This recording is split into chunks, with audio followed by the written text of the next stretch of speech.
Welcome to the Professionals of the Inland Empire show with your host, John Tulac. And welcome to Professionals of the Inland Empire, affectionately known as PI. I'm John Tulac, international business attorney located in Claremont, California. It's my privilege to bring you these episodes each week featuring top professionals in a variety of fields, working and sometimes living and working in the Inland Empire. Today, it is my pleasure to introduce to you two really skilled lawyers in the field of estate planning and probate litigation. And these are things which, of course, affect you as the business person. It's part of your business planning to have your estate planning in order. It's part of your succession planning, and it's also part of your personal planning is to take care of your loved ones. And so we have two experts here today who can tell you about how to do things the right way and also how to deal with things when something goes wrong or somebody decides to make something go wrong with your plan and you end up in probate court. So today I'd like you to meet Chris Shoemate and Damian Holcomb. And I'm going to let each one of them introduce themselves and what they do and how they do it. So Chris, let's start with you. Yeah, John, thanks for having me on. My name is Chris Shoemate, and I'm an estate planning and probate and trust administration attorney. So those are basically the three main areas of law. We also do some business law as it relates to estate planning and trust administration. But yeah, so I probably spend about half of what I do, which is, the kind of the happy end of my law, which is setting up plans in advance, getting people set up so that they can avoid probate and they can have things set up so if there's an incapacity or there needs to be some type of transition in a business, that things are set up properly. And the other end of what I do is the kind of the post-mortem work, which is walking families through a trust administration after a parent has died, or if there is no planning in place, then to walk the family through a formal probate administration in court. Right. So the whole idea of trust administration means you have a trust, you've put a trust in place, and the purpose of having a trust is to avoid having to deal with your after death matters in probate court. Is that correct? That's correct. Yeah. So ideally, if things are set up in advance and things are set up well, then a family does not have to go into court at all when there is a death or an incapacity. And so there's a relatively smooth transition, and we help the clients with the legal end of the trust administration. So I know it's sometimes difficult in families to talk about what happens when somebody dies. I mean, is there a preferred or some recommended ways by which a family member can say to an older loved one, do you have a trust? Do you have a will? Have you put an estate plan together? Because sometimes it takes some nudging before that actually gets done. Yeah, so I mean, really, this is a benefit for the children, for the beneficiaries. And so, it's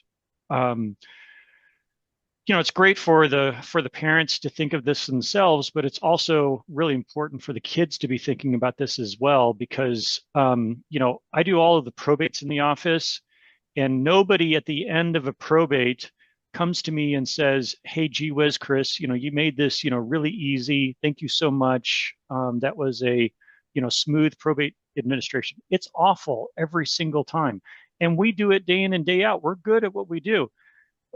So everybody should at least set up a trust if they own a home. And that's just going to make it so much easier and so much better for the family when a loved one dies or if somebody becomes incapacitated. So I think, to answer your question, I think it's really kind of on, it really behooves the children. And when I'm talking about children, I'm talking about, adult children, to really ask the questions of their parents, because it is in their best interest to make sure that, it's they're not either thrown into a conservatorship situation or a probate situation upon incapacity or death.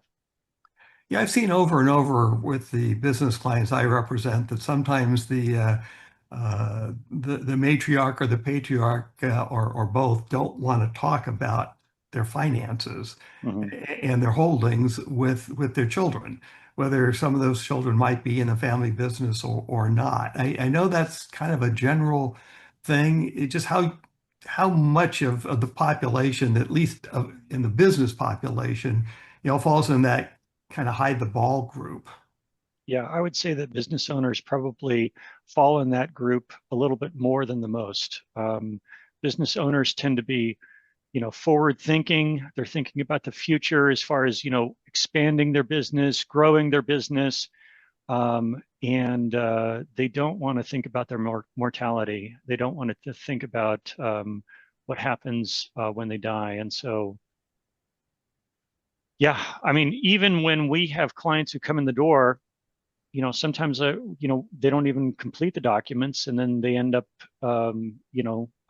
there's a death in the family, and you have documents that are unsigned, which are, don't have any legal effect if they're not signed. Right. It has to be done properly or it doesn't get recognized in court. So Damian, you live in court sometimes with what you do in your probate litigation practice. And, drawing on something that Chris said, it sometimes strikes me that if it ends up in probate, it's like Charles Dickens, one of his darkest novels, which I think was Bleak House, which by the end of the novel, all the money was gone from the estate because the parties fought over it so long. I've seen it happen. It does happen. And, maybe I'm a bit jaded, but it seems to me that the really functional families who have good relationships, they're open, they have good lines of communication. Those are the people who would meet in Chris's office and talk about the planning and work together. I never see those people. They're fictional to me. I don't know that they really exist, but I'm sure that they do.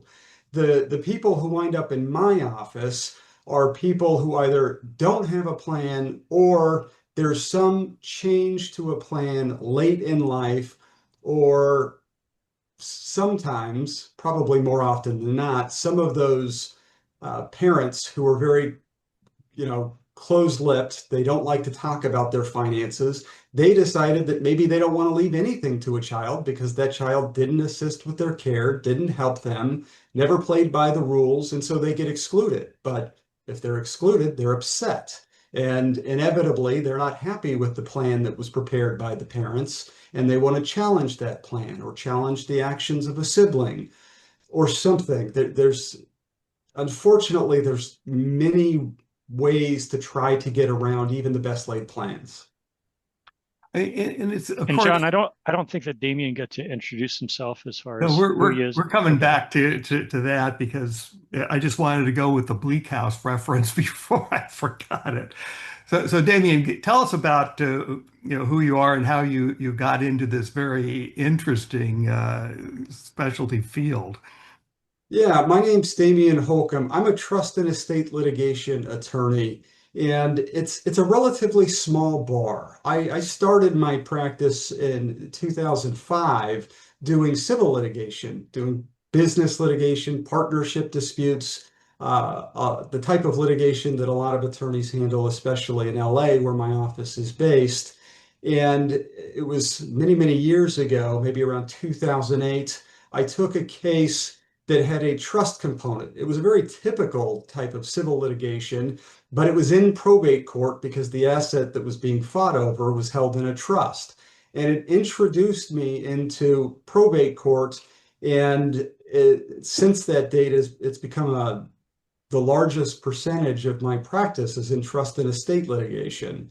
And like I said, it's somewhat unique because the planners and the people who do the administrative work, like Chris, don't like the litigation aspect. And the litigators, who are familiar with the Code of Civil Procedure and the rules of evidence, they don't like probate court because probate court has its own rules, its own procedures, and it is very foreign to a civil litigator. So the bar is quite small. And we found that because not a lot of attorneys practice, it's a really great area to practice in. And it provides an opportunity to do something a little unique in that we handle these trust and estate litigation matters. We handle them with the skill of a civil litigator, but with the knowledge of probate necessary to be effective. But it also provides us an opportunity to work with different clients. We're not always working with business owners. We're working with everybody. Anybody could inherit property. Anybody could be challenged that they did not administer an estate or a trust correctly. And so it gives us an opportunity to work with a wide range of clients and to help guide those clients through a very difficult process. So I know that a business attorney can have a case going on either the plaintiff or the defense side, and then you have a death of one of the parties, and the next thing you know, you're in probate court, and that can just be a disaster for a business attorney or a personal injury attorney who has no experience whatsoever in some of the differences in how things are practiced in probate court. I mean, is that when they should be coming to you as, to bring in as either co-counsel or to take over the case? It very much could be the case. It depends on how it works. In some instances, you might be lucky and you might get Chris to have someone appointed as a personal representative, and then that person can substitute into the civil action as the real party in interest and continue the litigation. If in fact the litigation somewhat morphs into a dispute as to either the planning instruments or the acts of a fiduciary, then you're stuck in probate court. And that's when it may be helpful to seek my assistance because of the different procedures that arise in probate court that are absolutely unique and completely foreign to a civil litigator. Yeah, I can speak to that from personal experience. In my first year of practice, my boss was in trial. We had a case where there had been a death, and the case went over to probate court. And he says, go make the appearance for me in master calendar as it was done today. And, Jack Swink was the notorious master of the master calendar. I get over there and there's like 50 lawyers in the room. And he says, okay, calendar call. And all 50 lawyers charge where the files are. And leading the charge was the opposing counsel. We were first. Next thing I know, being sworn, what are we doing with swearing on an attorney? And I had to literally follow my source. I have no idea what we're doing here, Judge. And the judge laughed. He says, neither does anybody else in this courtroom. He had mercy on me, and I handed the file back to my boss at the end of the day when he was back from trial. And I said, this is all yours. Didn't want to have anything more to do with that. That sounds about right. It's a common experience for civil litigation attorneys in a probate court. Yeah. Don't be where you don't belong, which is, really good advice I give to people traveling internationally. It's like, why would you go to Tijuana, get drunk, and then sing and dance your way down the street in the middle of the night and wonder why you got arrested? You don't belong there. So I'm thinking about a cartoon, I think it was in the New Yorker a lot of years ago, and it showed a woman on the front porch as she's yelling to her neighbor, and coming out the window is all this furniture going up into the clouds. And she says to her neighbor, it's Harry, he's taking it all with him. It seems to me that this is the thing that we want to avoid most of all is a fight over stuff. Where some planning and some thinking about where things should go. It's not just your accounts and your money type assets, but what happens to everything else and how that gets divided up. I mean, it seems to me that those end up being some of the nastiest fights, that it's preventable with a little bit of civility and common sense. What do you think about that, guys? Well, what I would say is that gifts that are made in a will or a trust, oftentimes what it communicates is more than just the value of the item that they're receiving. It communicates mom loved me more than she loved you, or you know, I'm no good because I didn't get the family brooch or something like that. And so what I'm always trying to do in plans is I'm always trying to, get clients to move towards equal distributions. And if we don't have equal distributions, I mean, clients are free to, give their money to whoever they want. But if they don't have, they don't want equal distributions, then we're really going to spend a long time talking about why. I go through the whole process of look, if you didn't have a will or a trust, according to laws of the state of California, these are who your natural beneficiaries would be. Why aren't we giving, the assets to this person or something like that? Or why is, only this person getting, the lion's share of all of the valuable assets and somebody else is getting, something much less? So go ahead, Chris. My goal is always to minimize disputes, minimize hurt feelings, and to have an easy, smooth transition to the best that I can and still accomplish the client's goals. And that's really my question for Damien. Is some of this stuff that you end up getting a matter of someone with hurt feelings and wanting to basically take it out on the rest of the family or the estate? It can be. It can be hurt feelings. It's often a sense of entitlement. There are disputes that absolutely make no sense at all. I mean, kind of to your point, John, I've had the case where the beneficiaries are fighting over the proverbial broken toaster, but it's just the fact that one sibling cannot stand that another sibling is going to receive something that they're not. And so they'll fight about it. I've seen cases where there was really ridiculous agreements like, well, we'll take the ring and we'll share it so that you get it for 2 months and then I get it for 2 months. And then there's a dispute because you kept it for longer than 2 months. And it seems that with some degree of planning, you could avoid that. It seems that the least likely people that would come to see me are people who involve their children in their planning, because the children's less likely to challenge something if they know about it in advance. But even that's not a certainty. I've had plenty of cases where the kids knew and just waited till death to bring the action because they didn't want to take up a fight against mom or dad. They waited until after the fact and created some fabricated story about lack of capacity or undue influence or fraud. So unfortunately, in some families, I think litigation might just be inevitable. There's no amount of planning that can avoid it. And I think those families probably know it, and they'll do everything they can to prevent it, but there's only so much planning that can be done. And eventually it's going to end up in my office, hopefully defending, because that sounds like a very unreasonable client. But one way or another, it ends up in court. And I find that to be the case in very large estates, and I find that to be the case in many instances where everybody saw it coming 5 years before they ended up in my office. So it seems that there's definitely a couple of opportunities to head this kind of stuff off at the pass. And certainly one way is if you've got a family that is mostly together, and you're not dealing with sibling rivalries of any dimension, you can have a discussion about who gets what, and everybody is fine with how those things are divided.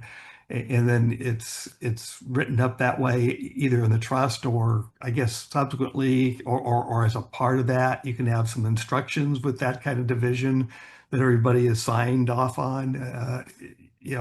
That solves that kind of problem. And unless you haven't looked at it, I guess, for a while, and then something has changed and now somebody's unhappy.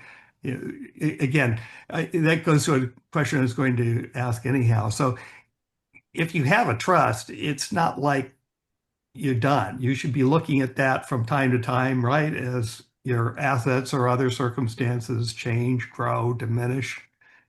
Yeah, absolutely. And so what I tell clients is that you want to take out your trust, dust it off, and about every 5 years, and take a look at it and make sure that it still says what you want it to say. If there's been any big swings in assets, any um, large increases in assets, or significantly lost a lot of money, then those would be reasons to that we need to have a conversation. If there's been any births or deaths in the family, those would be all reasons to update the plan. And I tell clients that it's a good idea just to give us a call, probably once every 5 years, just to make sure that there's no reason, just from a legal perspective, that they need to have their documents updated, because we're constantly updating our documents and putting better, more current language, into our documents. And so whenever we have a client that we're doing an amendment for, we're always looking back to say, okay, what provisions can we update since we're doing this amendment anyway. And then from time to time, the government change the laws on us, and that can have an impact on how the trust is written or needs to be rewritten to conform with either something for tax purposes or some other reason. Yeah, I mean, the government changes the law. There's case law that gets changed, and sometimes there's even changes at the local level. And so, documents are constantly being updated, for those purposes. Okay. Damian, how often do parties mediate in probate litigation? I mean, it just seems to me, and I could be wrong, but it seems like the emotions run higher, and that sometimes makes it much more difficult to get people to the table to negotiate a settlement. So does mediation work in probate litigation? It does. It does. I'd say all of my cases in one way, shape, or form are going to be, they're going to go through some form of alternative dispute resolution. LA County, where probably a majority of my cases are handled, requires it. They will not give you a trial date unless you've either done a private mediation or attended a mandatory settlement conference. They are more difficult, and it largely has to do with the emotional component. And from a litigator's perspective, you really have to take that into consideration. I can be right every which way to Sunday about the law, but that won't get me to a resolution. I need to be able to communicate effectively with my client and with the mediator. And a mediation often involves a different approach. A mediation is more collaborative than adversarial, and that's necessary to resolve cases. I'd say I resolve 95% of my cases prior to trial. Now, part of that is largely due to the backlog in all probate courts. It can take years to get a contested matter to trial. The cost, the litigation fatigue, just the absolute wear and tear on a party that gets dragged through this litigation. At some point, some of that rage subsides and logical minds will prevail. But there is an added dynamic as opposed to a typical business mediation and business litigation, where it really is a cost-benefit analysis.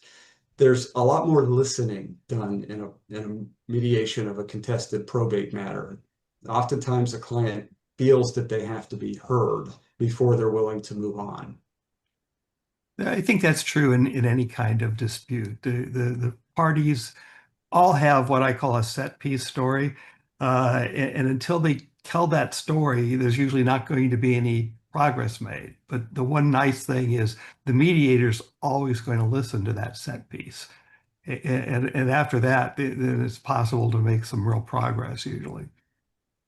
You hope. Sometimes it takes a couple tries, but it might take a couple of tries for sure. Yeah, I'm a firm believer in mediation, and when mediation was brand new, I got the training and then ended up mediating a lot of cases for LA Superior Court, and I loved doing it because it was one of those things where even if they didn't settle, but most of the time they did, it was a feel-good thing because you could bring down the tension, bring down the emotions, and everyone would come away feeling like I was heard. And I think once people feel heard, even if it isn't necessarily by the adversary, it makes it possible to ultimately get a case settled more times than not. So want to end on a positive note. Mediation is one of those positive ways of resolving things. But from a preventive law standpoint, which every business lawyer wants to tell the client, particularly a brand new client, let's do things right from the very beginning. Isn't the proactive approach to identifying legal issues before they become legal problems is the ideal. So how do you get that message across respectively in your practice? Chris, we'll start with you on that one.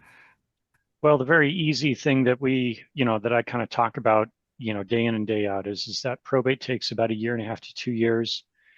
In Southern California, usually costs somewhere between $15,000 to $40,000 in costs and fees.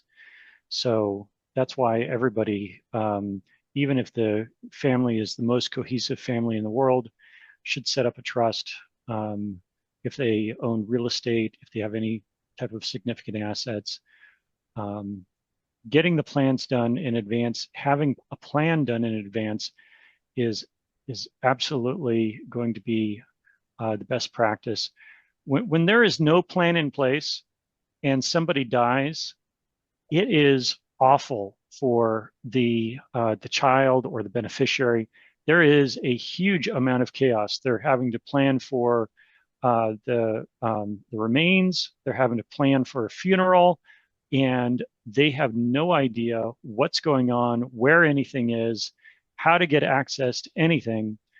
And so oftentimes those probate clients, they come into my office and, they just have 50 issues that they're dealing with at once. And, kind of to your point, Damian, I just end up spending a long time just listening to those clients because they're so upset that mom and dad didn't have something in place. They're so upset that, something didn't, they didn't have something that told them, where any of the money or any of the documents, were. And if you have a plan in place, you can proactively just head so much of that off at the pass. And then you compound that with the need that their family is going to have to go through a, 1.5 court supervised formal probate process. It kind of just, adds insult to injury. Damian, same question for you, but they're already coming to you with a problem, so doing it right from the beginning is a little bit different. So how do you bring order to chaos, as Chris put it? How do you get this structured at the outset to get a good outcome and preferably as quickly as possible? Well, a lot of times, like I said, litigation may be inevitable, but many times what people need to recognize, it's a good point and it's a bad point, is most of your estate plannings can be revoked. They can be changed. And with an aging population, there are many instances where a parent or a loved one may start to lose capacity. They may become susceptible to undue influence. And it's astonishing, it's staggering the amount of undue influence that takes place completely unbeknownst to the general population. There are predators who prey on the elderly, and there are caregivers who marry their charges so that they can take an omitted spouse's share of the estate. So one of the things that people could do is watch your loved ones. If something seems off, if something seems weird, don't wait. Investigate it early because we may be able to get in. And if there is an estate plan, maybe that child has a power of attorney and they can step in and take control and make sure those assets are protected. And instead of dealing with me and litigating it after the fact, you might be able to stop it before it really begins. And we've had a lot of success with conservatorships and similar types of proceedings where we're able to protect the susceptible population from that type of undue influence and elder abuse. So that would be my recommendation, is kind of the old adage, if you see something, say something. I don't know how old that adage is actually. It's more common descent, but you get my point. I do, and that's an oldie but goodie saying that I think applies to a whole lot of things, including this one, obviously. So, gentlemen, we're about the end of our time here. I want to thank Chris Shoemate and Damian Holcomb for sharing their insights with us today in a topic that is vitally important to you, the business owner, and you in your personal lives. So let's do it right the first time. If you've been listening to these podcast episodes, you know that's a common theme from all of our professionals. Let's get it right. Let's get it done. So thank you again, gentlemen, for being on the show. And ladies and gentlemen, we'll have another one for you in a week. So long for now, from Professionals of the Inland Empire. Thanks for watching or listening to, depending on the case, the Professionals of the Inland Empire show with your host, John W. Tulac. If you have a suggestion for a guest, email him at jwtulac, that's JWTULAC @gmail.com. jwtulac @gmail.com.